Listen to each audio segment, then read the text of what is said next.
Hi. Hey. My name is Bill Lichtenstein. I'm the president of an independent media production company called LC Media Productions. We have a production office here for our current project that's in the studios of CCTV. So we've been working out of here and also been able to get access to some of the studios and other equipment at CCTV, and also been trying to sort of become a part of the community here because it's really great what goes on here. I grew up in Brookline, Massachusetts, and then in high school I moved to Newton, and then I went to graduate school in New York from the perspective of a Bostonian, going to New York and getting out as fast as I could with my degree, and just ended up falling in love with New York. Was there for almost 30 years, and then moved back to Boston, a few years ago. I was in this alternative educational program, sort of open classroom, and they told the students 1 day a week, you have to go get a volunteer job someplace.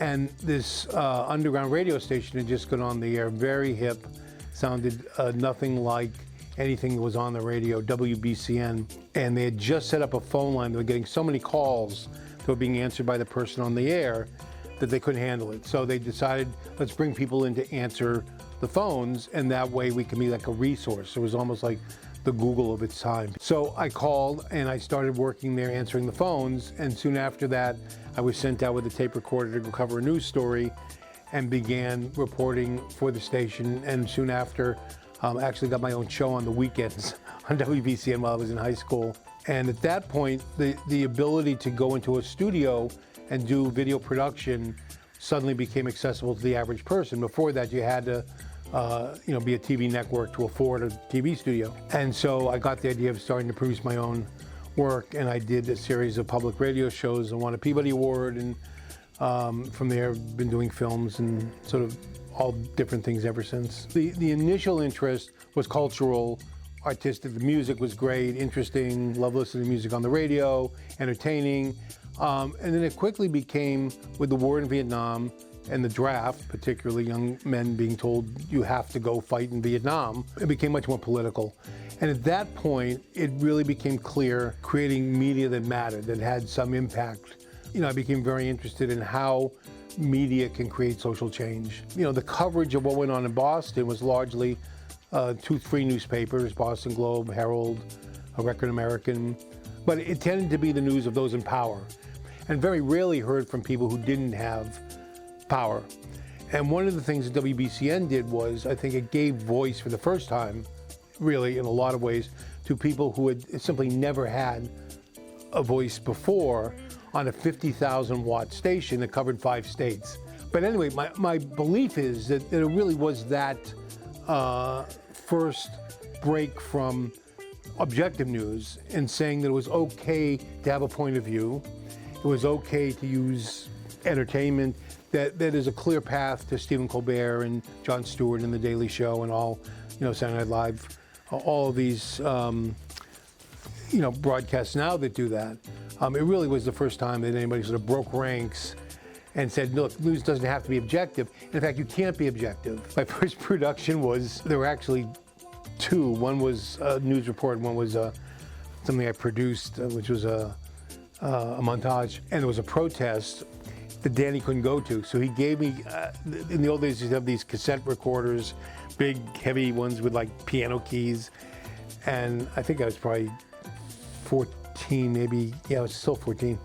And he gave it to me and said, take my recorder, push the red button, go up the street to the police station, there's a protest, push the red button and ask people, and it was the perfect question for a 14-year-old who'd never done an interview. Ask people, why are you here? And then record what they say.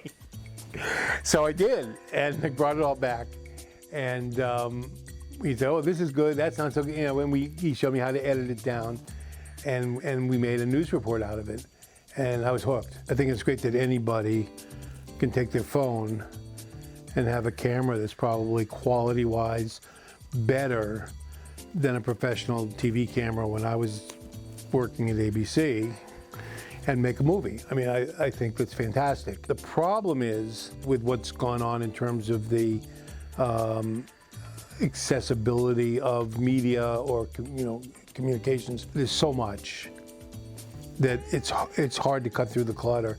We live in a time when it's never been easier to communicate, but never been more difficult to be heard. But I think if people have something important to say and it's done well, it will cut through the clutter. What concerns me a lot, and this is becoming almost on a daily basis a significant issue, is there's a difference between journalism and information. You know, information's fine, journalism is critical, but one doesn't replace the other. Journalism is important because you have trained eyes who can take something and boil it down to its essence and explain it and fact check it, and you can trust it, and you know where it's coming from, and you know that's is critical to anything in a democracy, as any other part, the courts or elected officials, or it's critical. But more and more, it's honestly moving into this realm of just moving information along without any, value judgment. And I think that's what's, in a lot of ways, fueled the Trump candidacies. It's just, he says stuff, they report it without any context. And context is everything. It just, without that, people don't know. I mean, that's why there are headlines. You want to know before you start reading, so what's the point of this? And if it's just information, it doesn't serve society, and that's important because honestly, not to over-aggrandize it, journalism is a critical part of a democratic society, as we're seeing in the Trump era more and more. I'd say, do it. Don't worry about, oh, my camera's not good enough, or do I have the right lens, or do I have the right editing system, or do I, if you can afford a professional camera, shoot it with that. If you can afford an old beat-up video camera, shoot it. If you just have your phone, shoot it with that. It doesn't matter. It's the story. The great thing about filmmaking, I think, more than writing and radio, is that it's a group process, and it brings together the skills of all kinds of people, from wardrobe to makeup to acting to lights to editing to, and if you're interested in film or media, just, find a way in. And I would also say find the best people you can and intern for them, understudy for whatever you call it, intern, apprentice for them. I hate to use that word now. Being around and seeing somebody who's done it, knows how to do it, is invaluable, because that's how I learned. I was blessed to work with and be around, just really great writers, TV reporters, radio people.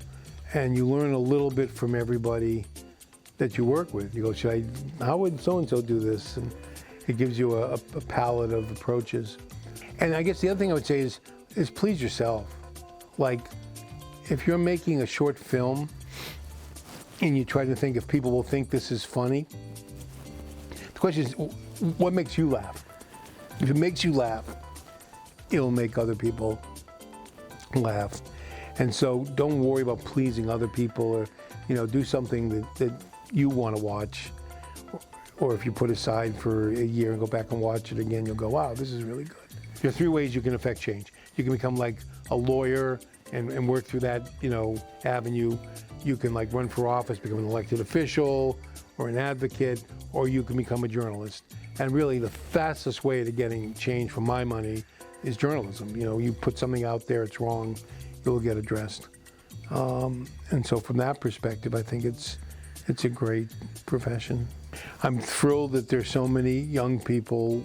I mean, I'm so old now, but I'm thrilled that there's another generation, yet another generation of young people that are really interested in using, media, not just to entertain or, play games or express I like this, I don't like, but really to use it as a tool to create social change, because really, that's what it can do.